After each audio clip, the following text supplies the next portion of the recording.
السلام عليكم من يوميات صياد. فرجيكم العصافير اللي صدناهم اليوم.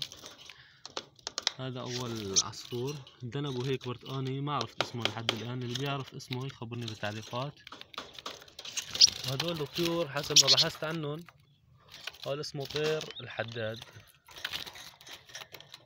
سمعت انه بعيشوا بالقفص وراح نجرب هالتجربة ونخبركم ان شاء الله. ان شاء الله بنلتقى غدا بإذن الله.